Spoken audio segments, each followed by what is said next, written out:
tu mua ki u whamarumaru at pe e ngahi tala whakatap kakato ai whonua. Whakatang pe mua ai paengani. Ke toi fofola atu ai pe whalaka e whakahoka atu hawhetapa. Mo e whakapaapa moni ki he tonga katoa pe. Malo mua mo rerei ki ahon ka inga whanau.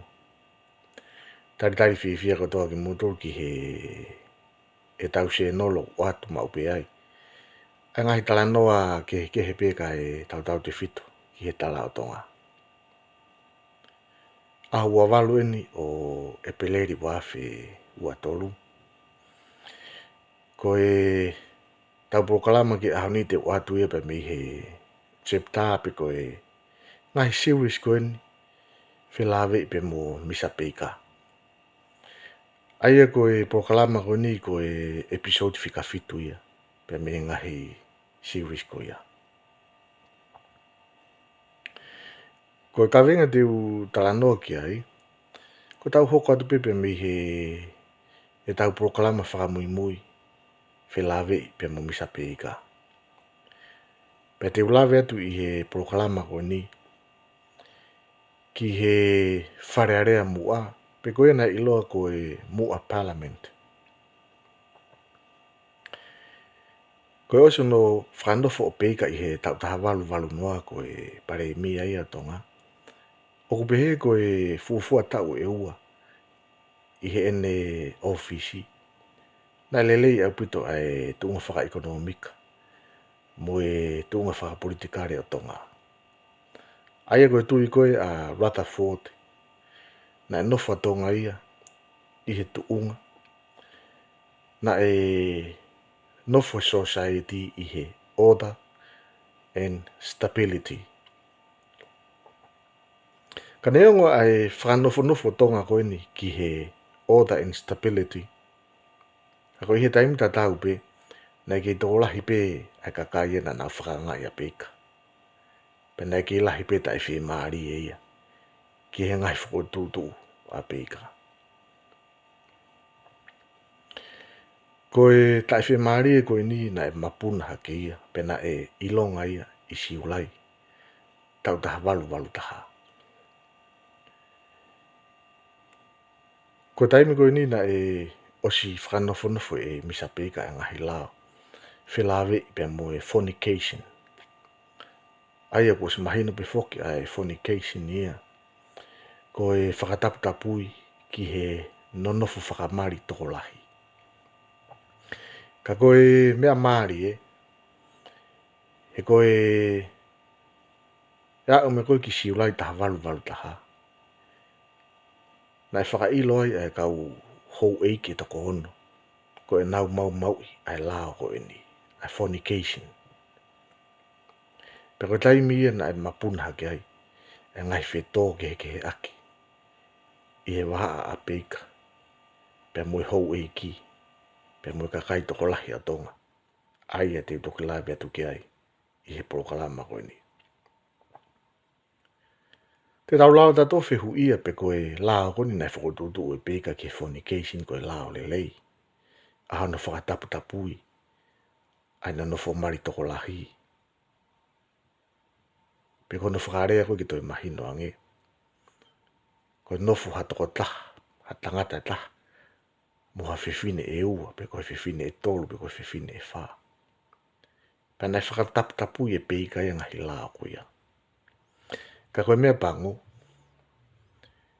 o hange koe rekoti a Rutherford. Koe kau hou eiki pe ia na o hanga mau a ngahi lao koe ia. Na ki nofo pe hou eiki ia i he foi.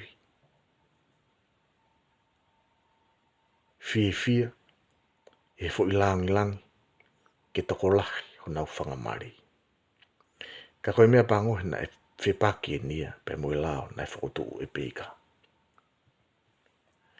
O wikai ki whakamau i au ia heni hata. Ka kukfolahi atu pe ngahi mea na e hoko i tonga he a hoko ia. Pe mu toksi pe e mu tolu ia pe koe lao le lei eni na e whakotu e peka. Pe koe lao koe ni na e kai ke sai. Ka hono mo ni ia na mau mau e ho i ke to hono ni. Ai la ko ni ke fornication. Pe wha ilo i ke nau tolu. Pe kamata ai wā lau e whanua. O i kai ngata pe i he la ko ni. Pe mapuna mai pe mo ngahi tai whi maari e ke. Ki he ngahi lao ke he ke. Mo ngahi whotutu ke he ke. A peika.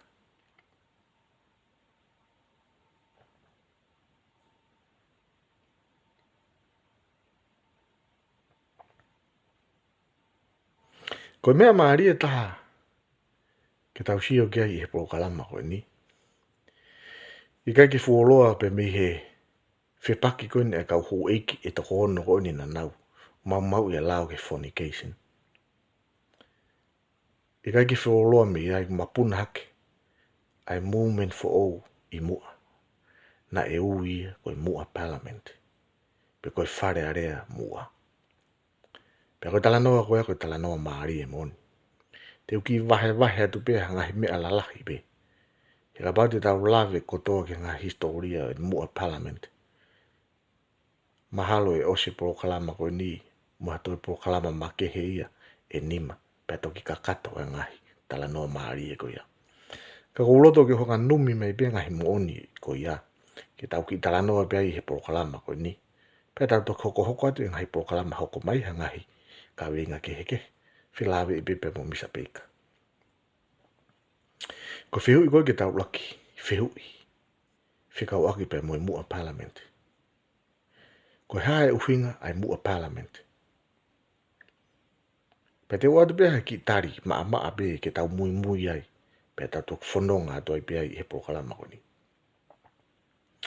Ko mua parliament koe movement ia. Na e whokotu e he whalukunga kakai. Pe koe whalukunga kakai ko ni na e nau tau mua. Pe e he tatau taimi tatau pe. Koe nau tau mua pe koe nau interest na e tatau. Pe koe taha o e interest of whalukunga kakai ko ni. Koe nau hanga siofia ngahi mata vai e pure anga. Ngahi whokotutu e pure anga. Pe nau whakaangai. E ngahi whokotutu ko ia. Ko te whito ia pe mo erito. O i mua parliament. Na nauhanga e whalukunga kakai ko ni. O sivi. Whakaangai. E ngahi whokotutu o e pure anga. Ko mea ia koe ni o kuhoko pe i he whanua ko toa pe. He koe anga tau mui whakapolitikare. Mei koe whakalere a whanua whakapolitikare. Kua pau ki ia e opposition party. Pea nai hange mua parliament ia opposition party i he aha ko ia. Ka kona mo ni na kai ke ongo le lei. Ai whakotu ugoi ni ai mua parliament ia. Ki he kautaki i he aha ko ia. He nai ki nofo pe kautaki ia i he fo i mooni. Ko pau ki tau talango fua he nau tu ni. Ta e whehu ia, ta e whakaangai. Pea oda tau tui whie potoangi. Ki ono whakalere pure anga. Ka koe mea pango. Na mapuna hake a movement ko ni mua.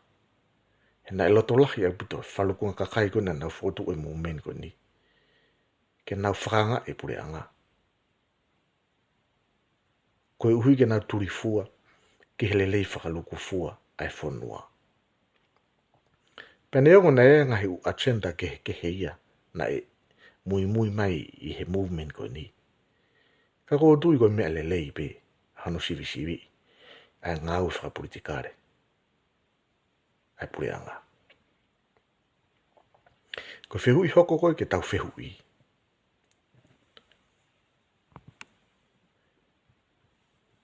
Nai whakotu ai mua parliament ife. Ko whehui e koe ni o kosi. Haa mahino pe. Koe mua parliament nai whakotu be e mua. Nai anga whewe. Nai kamata mua parliament ia pe koe wharearea mua. Koe ki group whai kawa pe ia. Na nau whakatahataha mai. Tala noa. ki ngahi lao. Tala noa ki ngahi whakatutu o pure anga. Tala noa ki ngahi mea whaka ekonomika whanua.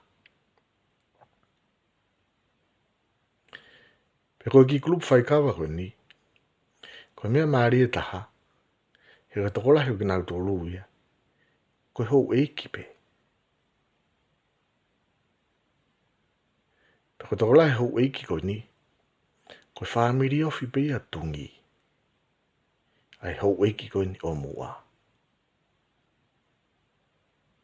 Pe koe ki nau tō koe na nau kau. Ki he mua parlamenti. Me koe kau ulu mo tua i pe me ngai whamiri. Koe kau matapure ia a mua. Koe kau whoto te hina ia i mua. Ka kono whakaluku fua. Koe kau me pa koe ai mua parlamenti. Me koe whamiri ko toa pe ia. O tungi. Ai hou eiki o mua i he aho ia. Pe koe uhi, koe poini koe ia koe whilawe i. Ai kau me pa pe mo tungi. Na ea i rewa ai ngahi mahalo ke he ia. Ai kau tāki i he aho ia. Kia tungi. Ai e riu toki lawe ki ai. I he porokalama koe ni. Koe maari e koe no whakotu koe ai mua parlamenti. Na e whakafuafua pe mahalo ki he tau taha walu taha. Pe koe tau taha walu ua. Pe koe fufua palestini koe mua parlamenti pe koe wharearea mua. Ko tō pui. Pe koe sekeritari ko reka. Koe ngo tangata koe ni whaamiri ofi pe ia o tungi. Koe harewa ngahi i siula lahi na te fito ai anu whotu o mua parlamenti. Ko hai ngahi kawenga la lahi na tai whi maari e ki ai mua parlamenti. Te ki o atu pe hangahi kawenga pe ni ka kono moni na lahi aputo ngahi kawenga. Ulagi ko land issue. Ko ngahi u whetoke ke he aki i he lao kere. Wange pe ko e kere a tō pui pe mo tangata ko tupo toa. Pe na ia na whetoke ke he aki ai pe mo peika. Na e ia mo whetoke ke he aki i a leka pe mo asari ta aufa. Pe na ia na noa na au ki mua ki a peika. Pe na kai ke lava tae na no. Pe hangarewa i peika ia tō kotoa e na koloa. O ka wai whanga hosi, ko sari iote. Pe ka wai mo kere no tō i peika ke totongi a ke no. A reka pe mo asari ta aufa.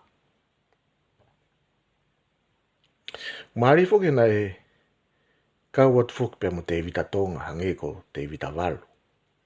Na e tō i peika e na kere ka tokua koe ai ke whakotu ua e.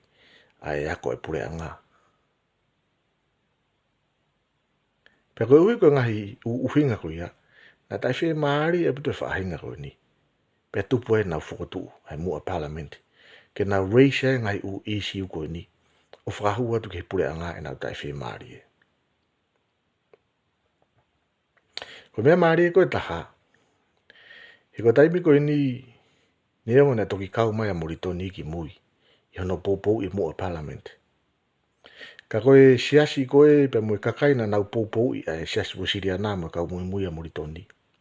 Na nau poupou i kotoa e nau tōruia ai mua parlamenti. O hange ko tangata ko lavuso pe mo tonga. Ko tangata ko ni ko ngo tiutaia, ngo whai ako i toloa. Ko taimi ko na e wholawa a moritoni ki Englandi. Na e hoko a tonga ia. Ko e purea ko reo ia o toloa. I he aha ko ia. E taimi na e wholawa a moritoni. Pe ko hui ko ngahi u whepakipaki a moritoni pe mo peika i he aha ko ia. Na si o rewa ai siaswe siria nai mo ki natona nau kei mui ka moritoni. Ngari ko e mua parlament. Tene avi hana uroto. Pe ana nau pou lewa ki nā tolu ke mua parlamenti. Ai siasi wasiria nā.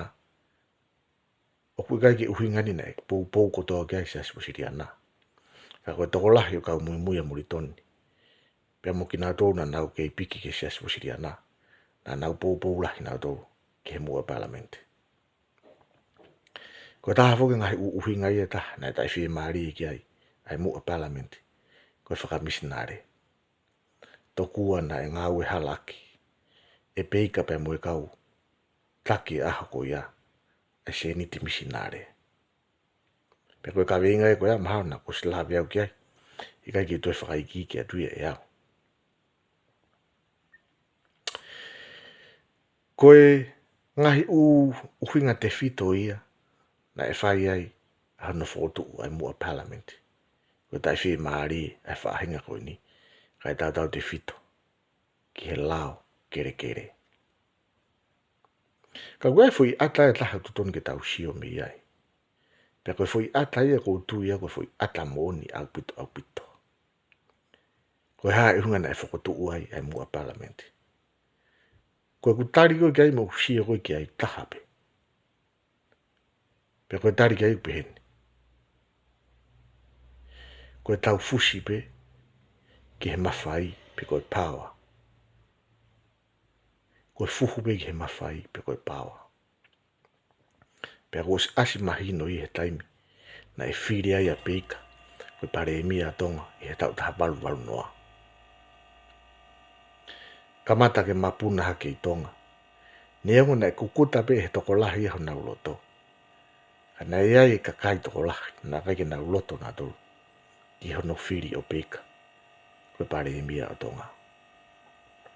Pea koe taha ia ngai uhinga o mai ia e he kau skola. Koe taha ia uhinga na e whotu ua e mua parlamenti.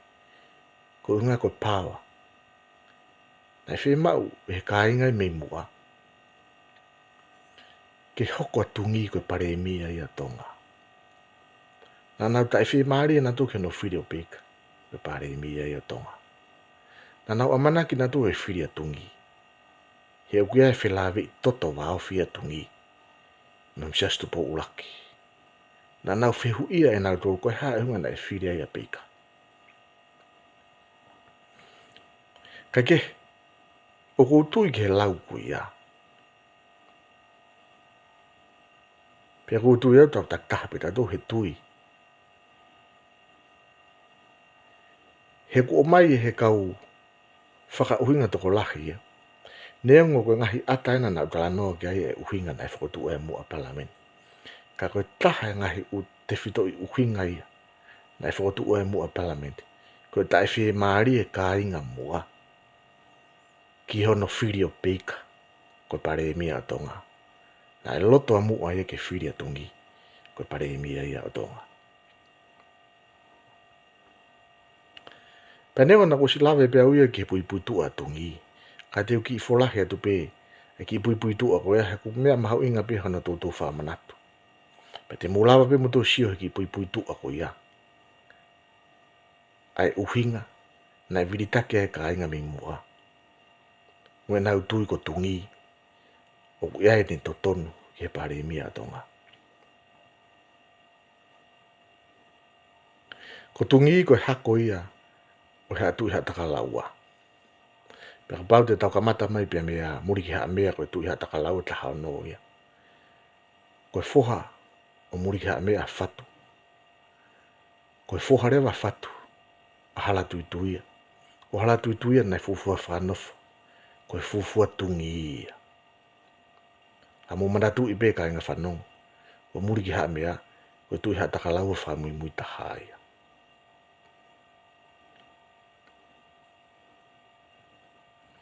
Ko taimi koe ni na e pare mi ai a peka.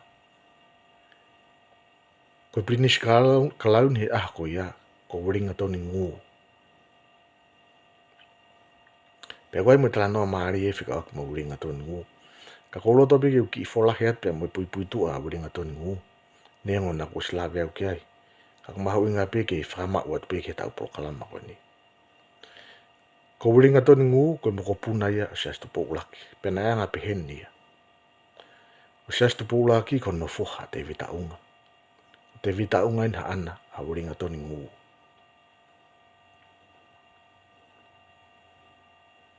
Ko tahe ngai uhinga. Me ngahi whawhi kiki e kaupoto pehe. Ko uhinga ne taha na tai whi maari e ka inga mi mua. He nā nau tui nau tōru ia, o wea tō tonu ia a tungi ki he pirinis kalauni. Wea tō tonu ia tungi ki he tui.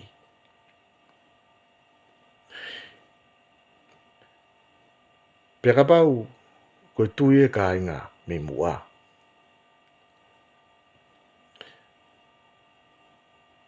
Mahalo peo kua i pēna mooni. Ka koe nea o me koe ki he kuonga koe ni. Turo. Tau taha walu fituhi wa. Koe tau ia na e peki ai a uringa toni ngu. E pirinis kalauni. Peki a koe ni whakafufua tau tōru noa pe e pirinis kalauni.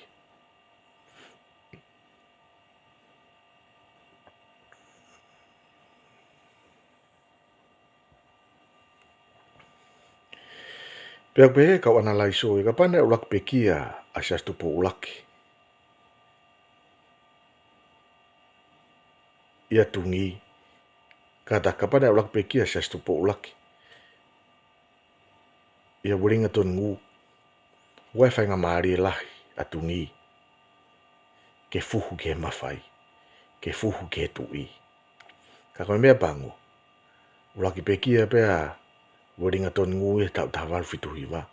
Ki lau maari e pe a sias tupo ulaki ia.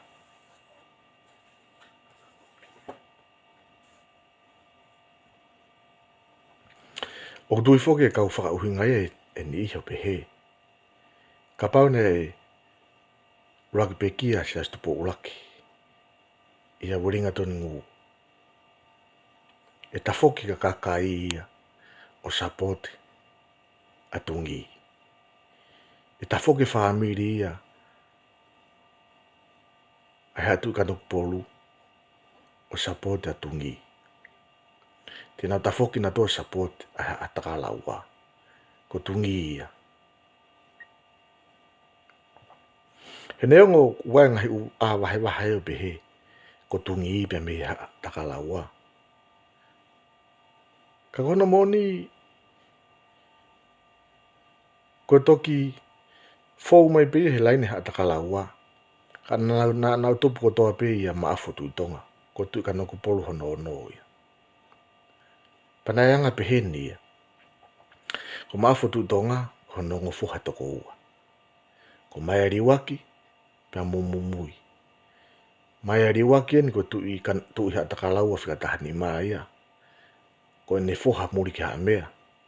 Ko tui ataka laua whika taha no ia. Ko muri ki haa mea haa na fotu.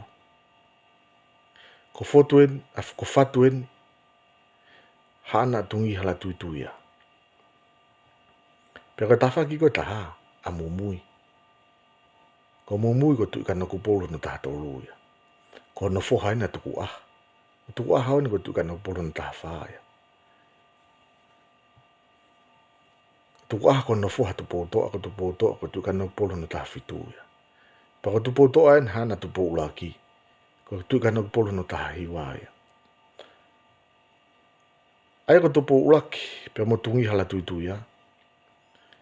Ko na tupu mai pepe mea mumui pe mo mai riwaki. Pea ko mumui pe mo mai riwaki. Ko yung foha pe ia o maafu tui tonga. Tui kanoku polo hono ono. Ai ko ngahi talanoa ko niu ne te o mai e ngahi u whakawhikiki pe mo ngahi u talanoa kehe.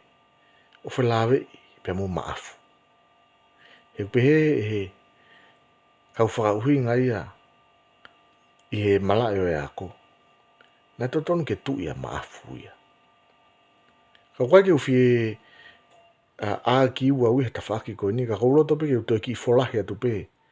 Pe mo e tawhaki koe na maafu. He te mūlawa pe mo toa sio. Mo sivi sivi ko hai mo ni. Ko hai te mūtui ki ai. Pe mutu ko mai pe mutu mo ngai u a ki mena mutu muta tai na pe mutu lu ya ki ai. Ai ko ma afu ka pa te tau sio ki ai. Te tau ka mata mai tatu pe mea mumui tu ka no polo no taha tolu.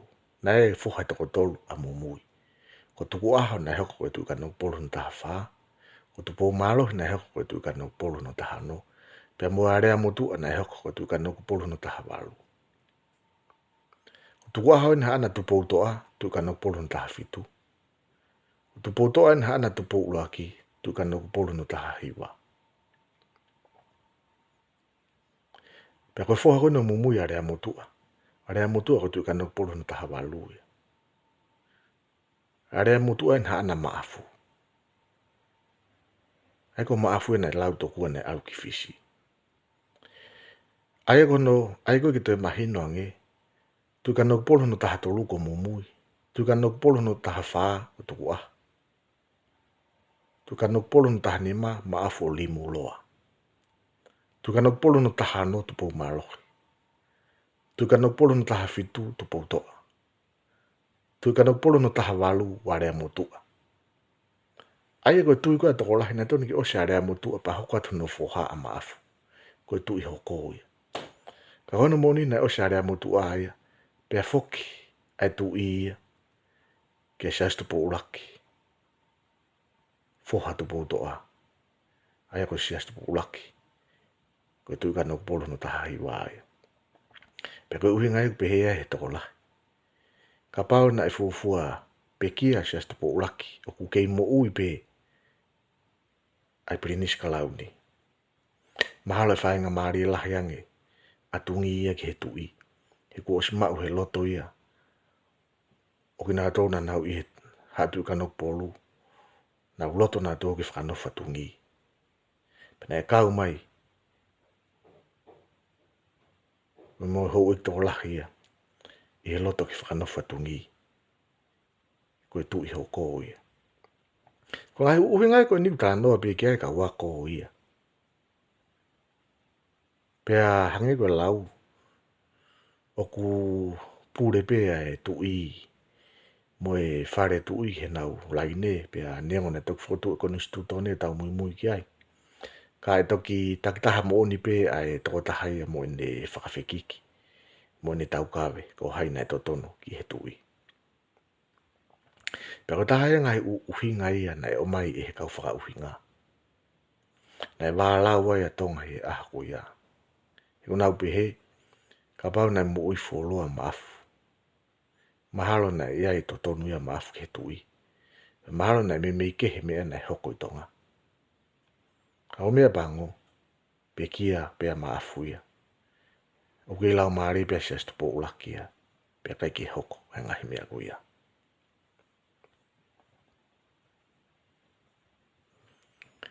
Ai kono mo ni o na ia, ko siastu po ulaki ia. Ko ene angkolo pe ana maafu.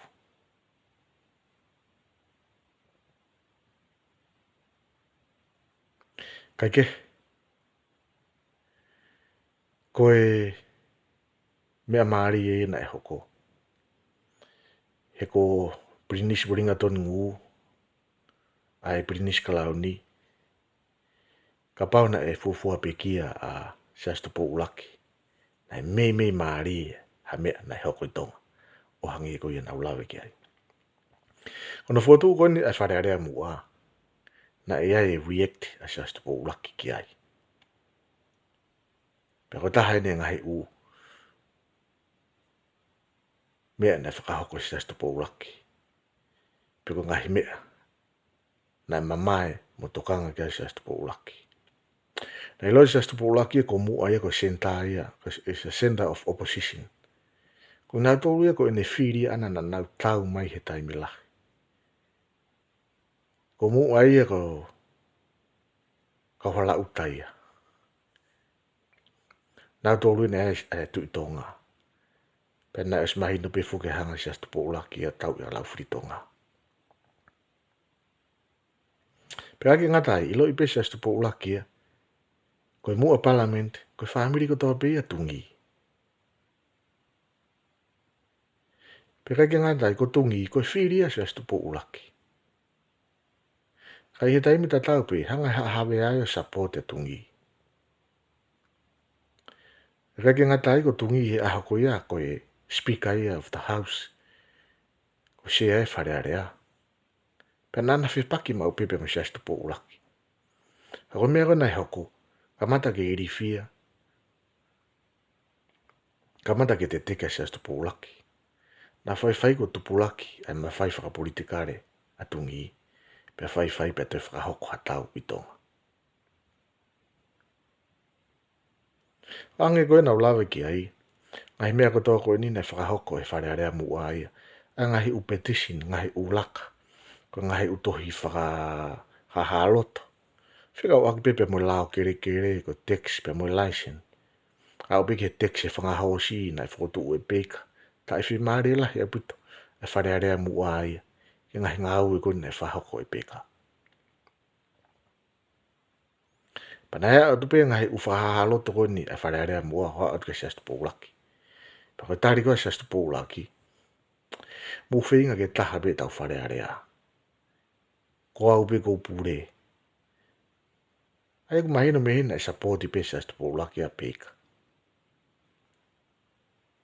Pe aua te mu ko taha ngahi umena e hoko. E taimi nei whakataha ia seastu poulaki pe mu whare area mua. Nane whakahoko ka ki nā tolu. Mu whinga ke mu whaka mihi whi poto mai ki ono whakalere pure anga. Ua te mu toi whakaanga mai ki ono whakalere pure anga. Ka nakai ke tuku e vritai unua ia a wharerea mua. Whahua te nau tohi ke tuku hifo pe a tipota ia a peka. Ke whafoke a peka. Nā ngena te tupulaki hene ita ia mui hauhau a sias tupulaki. Pe a whai e hopo toku au tarisoni. Trison. Tarisode. Ai kainga koen pe mi mua. Pe koi kuanga e hopo koni nai hao pe si kainga mi mua. Pe kai pe ke tuku e vritai unua e kainga mi mua. Kai ke tuku na whanga e na tolu e pure anga. Kai ke tuku na whanga e na toa pe ika. Pe koi kuanga tuku prison e ki nau tolu. Pe a lahi ngahi talanoia pe he na lota sias tupulaki. Ke o te hopo i ki nā tolu, kai hanga tonu pe ki nā tolu, tau, ufanga whaatapu. Kana iku peo hopo i ki nā tolu, pe nau hao ki nā tolu. Pako taimi ia na e hū mai a moritoni. E taimi ko ni ke sapoti. E whare area mua. Smahino pe fuke kamata ngai na kai ke kawa moritoni ia ai. Kako taimi ko ni whakatonga e ma moritoni whihalaki. Pua ngai whodu kwa pika. Pe pehere vai moritoni ke hū mai o kau. I hono teke a ngai ka veinga na e teke. E whare area mua. Pe hao pe whakahua te moritoni. Pe moe tohitangi ke tu i. Ke remove a pika pe mitonga. Ana kai ke tari e seastu po ulaki. Pe hao pe ka taimi to alu ke to lahi ngai vā moritoni pa mo pika. Alu taimi ke to lahi ngai vā e kainga mi mua pe mo seastu po ulaki. Pe auki mai rewa e seastu po ulaki. E ne tokoni pe mi he kainga pe mi hapai pe mi wawa. Ke nau stand by pe. Stand by pe ka ahape a hoko pe nau tokoni. Ko tokoni koe ako smahino pe ko to e tau e whakahoko.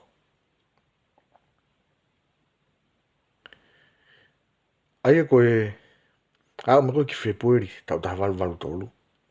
Koe tau uena e tofa ki ai a e hopo koni e kainga pe mi mua. Koe hopo koni na lota tupo ulaki ke tau ki nau tolu. Kana e huu mai pure anga Britania hene whakanga ila he tutu ne sias tupo ulaki. Pe hei kupeo sula e kau tangatla koe ni. Pe koe sula e koni ne whakahoko i ki hapai. Koe whakamau ke sula koe ni ko whihoko. Pe koe ola sula koe ni na ngai pōpula toko tahaua. Ke tau e nima. Pe ngai pōpula toko ua ke tau e tolu. Koe tau tahawalu wha alu ke toi wā kata tau tahawalu wha alu ke toi wā moritoni mo pika ke toi koviangi. Pe he taimi tahana e whakahoko he te whaiwhekau koe ni ko te vita whinau. a ene whakatangi kia pē ka whilawe pe mo e tamakia ko tokotoro pe mitolo ana nau whakahoko whanki kai haa pē. Ko whakatangi atu ko nina e whito ke a kai a te vita whinau ia mo moritoni pe mo pēka. Pe ko iku anga pē o wā ko nina alu i to lahiang.